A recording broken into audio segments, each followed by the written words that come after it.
یہ اب علیحدہ بحث ہے کہ مرد کو سربراہ ہونا چاہیے یا عورت کو، لیکن یہ ایک اصول ہے کہ جب بھی کوئی ادارہ بنے گا تو کسی ایک کو سربراہ ہونا پڑے گا جو آگے لیڈ کرے۔ اگر ایک خاتون ہم سمجھتے ہیں کہ وہ زیادہ ذہین، زیادہ معاملہ فہم، تو وہ اگر آگے بڑھ کے لیڈ کر لیتی ہے اپنی فیملی کو تو اس میں کوئی برائی نہیں، اور اگر مرد اس معاملے میں زیادہ معاملہ فہم ہے تو وہ لیڈ کر لے۔ یہ کوئی بحث کی بات نہیں ہو، یہ صرف ایک سمجھوتا، ایک دوسرے کو ماننے کا جذبہ ہے جو یہاں پر کار فرما ہونا چاہیے۔ اب اس کے بعد ہم دوسری بات یہ دیکھتے ہیں کہ شادی اصل میں نسل انسانی کو بڑھانے کا ایک ذریعہ ہے۔ ایک مرد اور ایک عورت جب ایک شادی کے بندھن میں بندھتے ہیں تو اصل میں وہ ایک فیصلہ کر رہے ہوتے ہیں کہ وہ اپنے اس ادارے کے ذریعے معاشرے کو اچھے افراد فراہم کریں گے۔ گویا ایک پورا تربیت کا نظام ہے جو ہمیں اس ادارے میں لانا پڑتا ہے، تاکہ جب وہ بچے جو ان سے جنم لیں وہ اس معاشرے میں جائیں تو وہ ایک کارآمد فرد ہوں، ایک اس طرح کے شخص ہوں جن سے کسی کی ذات کو کوئی نقصان نہ ہو، وہ علمی طور پر بہتر ہوں، اخلاقی طور پر بہتر ہوں۔ یہ وہ دوسرا پہلو ہے جو شادی کے وقت ذہن میں رکھنا چاہیے، چاہے وہ لو میرج ہو یا ارینج میرج ہو۔ اب اس بات پر ہم آتے ہیں کہ لو میرج یا ارینجڈ میرج۔ عزیزان کرام، لو میرج جو ہے یہ عام طور پر ہمارے ہاں ان معاشروں میں لو یا محبت پیدا ہوتی ہے جہاں پابندیاں ہوتی ہیں، جہاں اس طرح سے مرد اور عورت عام نہیں مل پاتے جیسے دوسرے معاشروں میں ہوں، تو وہاں پر محبت کا جذبہ جنم لیتا ہے۔ وہ محبت کا جذبہ کیوں جنم لیتا ہے؟ یہ ایک علیحدہ نفسیاتی پہلو ہے۔ اس کی وجہ یہ ہے کہ ہم میں سے ہر شخص کے ذہن میں ایک خوبصورتی کی تلاش کا تصور موجود ہے۔ ہم ہر چیز میں خوبصورتی پسند کرتے ہیں۔ یہ فطرت نے اور قدرت نے ہمارے اندر چیز رکھتی ہے کہ ہم ہر چیز میں حسن ڈھونڈتے ہیں، چاہے وہ ہمارے لباس کی تراش خراش ہو، ہمارے لباس کا رنگ ہو، ہمارے جوتوں کا سٹائل ہو، ہمارے دیواروں پہ لٹکے ہوئے پردے ہوں، ہمارے وائٹ واش کا کلر ہو، ہمارے دروازوں کا ایک انداز ہو، ہمارے کسی کچن میں چیزوں کو رکھنے کی ترتیب ہو، غرض کچھ بھی کہہ لیں آپ، ہم ہر چیز میں ایک حسن ڈھونڈتے ہیں۔ اور یہ بھی ایک بات ہے کہ حسن کا تصور ہر ایک کے ہاں مختلف ہوتا ہے۔ آپ کوئی اس طرح سے ایک پردہ لگاتے ہیں جو دوسرے کے لیے ممکن ہے ویسے مناسب نہ ہو، تو وہ آپ کو مشورہ دیتا ہے کہ آپ یہ کلر استعمال کر لیں۔ تو یہ اصل میں وجہ کیا ہے کہ یہ اصل میں ایک دوسرے کے حسن کا جو نظریہ ہے یہ اس سے اختلاف کا نام ہے۔ اب اسی طرح سے چہروں کا بھی حسن ہے۔ ہر شخص کے ذہن میں کوئی نہ کوئی خوبصورتی کا چہرہ ایک تصور کے ساتھ موجود ہوتا ہے، جس سے وہ بعض اوقات خود بھی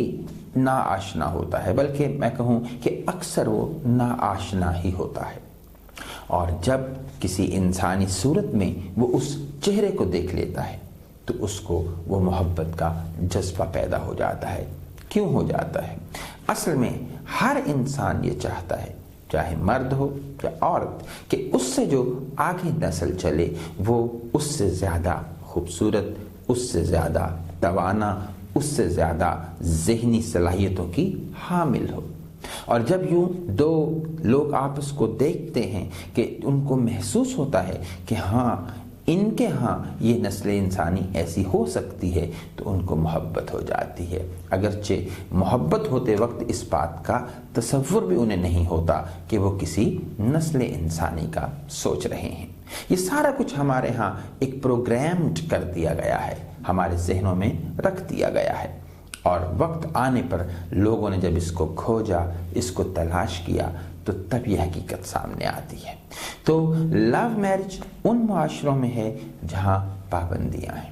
لہذا وہاں زیادہ تر ارینجڈ میرج ہوتی ہیں۔ ہم کہتے ہیں لو میرج اگر بڑوں کی مرضی سے ہو جائے تو بہت خوبصورت ہے، اسی طرح ارینج میرج اگر ایک محبت کی شادی میں بدل جائے تو اس جیسا حسن کوئی نہیں ہے۔ ہمارے پاس کوئی ایسا طریقہ نہیں کہ ہم بتا سکیں کہ لو میرج کامیاب ہے یا ارینج میرج۔ شادی کون سی کامیاب ہے؟ جس میں میں نے جو پہلے دو باتیں کہیں کہ ایک یہ کسی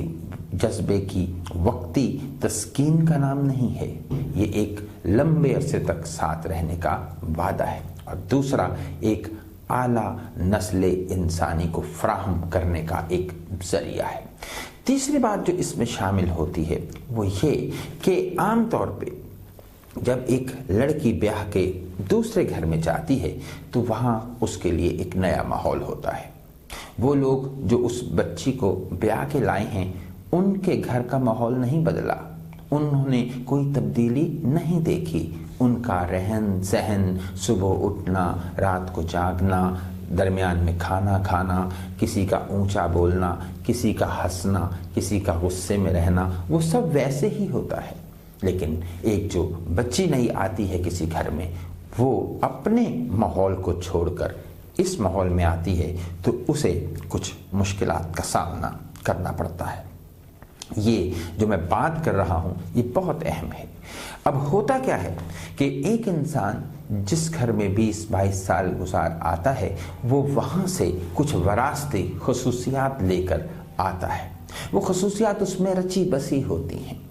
اس میں کچھ نیگیٹو باتیں ہوتی ہیں، کچھ پازیٹو باتیں ہوتی ہیں، اور جب وہ ایک نئے ماحول میں آتی ہے تو ظاہر ہے کہ اب اس کو یہ اتنا شعور نہیں ہوتا کہ اس کے ہاں کون سی نیگیٹو باتیں ہیں، کون سی پازیٹو باتیں ہیں، بلکہ اس کے لیے وہ ساری باتیں ایک معیار اور ایک پازیٹو بات ہوتی ہے جس پر رکھ کر وہ دوسرے کے گھر کے اصولوں کو، روایات کو اور رواجوں کو پرکھنا شروع کر دیتی ہے، اور پھر اپنے ان جو اس کو گھر سے حاصل ہوئی خصوصیات ہیں ان کو وہ بالکل درست مانتے ہوئے اس دوسرے گھر کے رسم و رواج کا فیصلہ کرنا شروع کر دیتی ہے اور کہتی ہے کہ یہ غلط ہے یا یہ صحیح ہے یا یہ بات یوں ہے اور یہ بات یوں ہے۔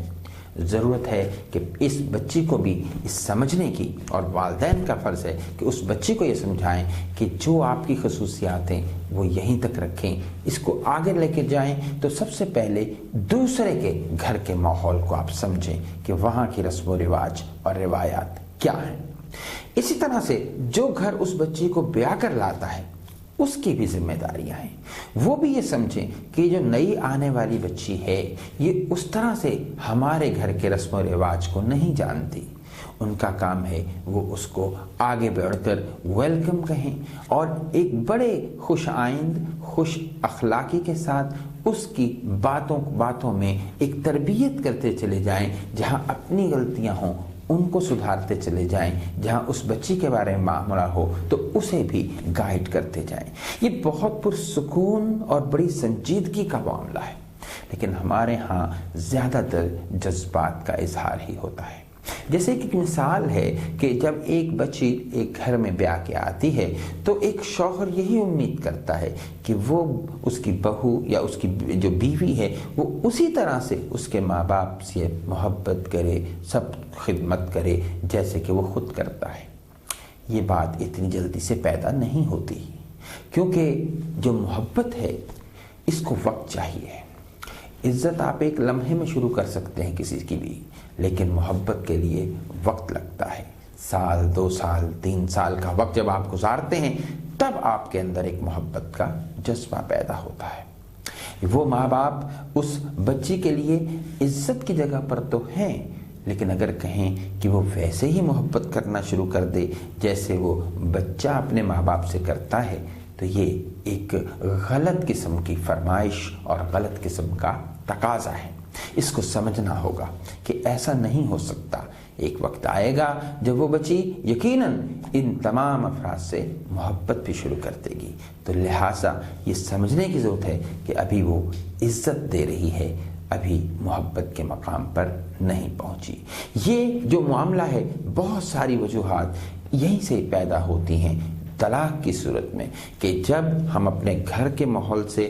دوسرے ماحول میں جاتے ہیں تو دوسرے ماحول کے تقاضے، وہاں کے اندازے، وہاں کی رسمیں رواج کچھ اور ہوتے ہیں، اور ہمیں جو گھر سے ایک تربیت ملی ہوتی ہے وہ کچھ اور ہوتی ہے۔ اب یہ ایک پوری کشمکش ہے، ایک جنگ ہے۔ اب اگر ان دونوں میں کمپرومائز ہو جائے، کچھ لو اور دو کا ایک تصور پیدا ہو جائے، کچھ اس کی باتیں مان لی جائیں، کچھ اس کی باتیں مان لی جائیں، تو کبھی بھی زندگی میں طلاق جیسی نوبت جو ہے وہ نہیں پیدا ہو سکتی۔ اور افسوس کہ ہم یہیں پر مار کھاتے ہیں۔ ایک بچی اپنے گھر کی روایات کو چھوڑنے پر تیار نہیں ہوتی اور ایک بچہ اپنے گھر کی روایات پر اسے لانے پر بضد ہوتا ہے۔ ایک اس میں تیسرا پہلو ہے جو ایک خاتون اور دوسری خاتون کے درمیان ہے، یہ نفسیاتی پہلو ہے۔ ایک ماں جو اپنے بچے کو کافی عرصے تک اپنے ساتھ رکھتی، اس کو کھانا کھلاتی، اس کے کپڑے، اس کے لباس کا خیال رکھتی، اس کو ہر طرح سے تیار کرتی، اب ہوتا کیا ہے کہ ایک دم وہ بچہ اب کسی اور دوسری خاتون کی کہہ لیں کہ ایک نگرانی میں چلا جاتا ہے۔ شادی کے بعد اب وہ تمام کام اس کی بیوی کرنا شروع کر دیتی ہے۔ وہ اس کے جوتے صاف کرتی، ان کو تیار کرتی، لباس کو استری کرتی، اس کے کھانے پینے کا انتظام کرتی۔ یہ وہ چیزیں ہیں جو ایک ماں کے اندر انجانے میں ایک جیلسی کا تصور، ایک حسد کا سا تصور پیدا کر دیتی ہے، اور وہ جانے انجانے اپنی مختلف باتوں کے ذریعے ان کا اظہار ڈائریکٹ تو نہیں کرتی، لیکن انڈائریکٹلی یہی محسوس ہو رہا ہوتا ہے کہ وہ محبت میں اس شراکت کو برداشت نہیں کر سکی۔ اب یہاں پر یہ سمجھنے کی ضرورت ہے ماں کو، یعنی کہ اس ساس کو، کہ یہی زندگی کا ایک اصول ہے۔ وہ بھی کبھی اسی طرح سے کسی شخص کی زندگی میں داخل ہوئی تھی، اور پھر اس شخص کو اس کی ماں سے اس نے اسی طرح سے علیحدہ کیا تھا، اسی کے سارے کام خود کیے تھے، اور یقیناً اس کی ساس نے بھی اسی طرح کے تصورات میں زندگی گزاری ہوگی۔ یہ تصور اگر پیدا ہو جائے تو یقیناً جو گھر ہے وہ ایک جنت بن جاتا ہے۔ اور افسوس کہ پھر اس میں کچھ نند جو ہوتی ہے، یعنی جو بہن ہوتی ہے اس بیٹے کی، وہ بھی ساتھ شامل ہو جاتی ہے۔ اس میں بھی ایک جیلسی کا ایلیمنٹ پیدا ہو جاتا ہے، اور عام طور پہ ایسی نند کہ جس کی شادی نہ ہو رہی ہو، وہ جب اپنے بھائی کی شادی کو دیکھتی ہے تو اس کے ہاں ایک احساس محرومی جنم لینا شروع ہو جاتا ہے کہ اس کی شادی کیوں نہیں ہو رہی، اور اسی لیے وہ کوشش کرتی ہے کنٹرول کرنے کی اپنی اس بھابھی کو، اور پھر یہاں سے مسائل پیدا ہونا شروع ہو جاتے ہیں۔ تو گویا یہ ایک بڑا گھمبیر معاملہ ہے جسے دیکھنا ہوگا، جسے سمجھنا ہوگا۔ تیسری بات کے بعد چوتھی بات جو ہے وہ ہمارا ایک سوشل سسٹم بھی ہے، اور وہ ہے گھروں کے اندر ہماری جو ایک خواہش ہوتی ہے جہیز کی، یہ بھی مسائل پیدا کرتی ہے شادی میں۔ اگر ہم بظاہر تو یہ کہتے ہیں کہ ہمیں کوئی جہیز نہیں چاہیے، ہمیں کوئی اس طرح کی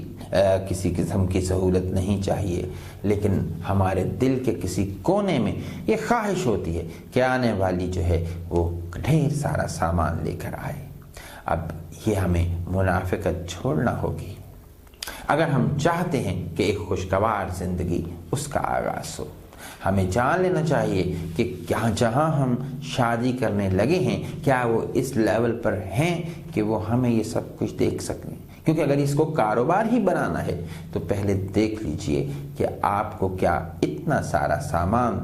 دینے کی اہلیت لوگوں میں موجود ہے، اور اگر نہیں ہے تو ان کی غلطی نہیں، آپ کے انتخاب کی غلطی ہے۔ آپ نے کیوں ایسا گھر چنا کہ جہاں سے آپ کو زیادہ جہیز کی امید نہ تھی؟ تو یہ مذہبی چیز ایک پھر آخر ناچاکی میں جھگڑے کا باعث بنتی ہے۔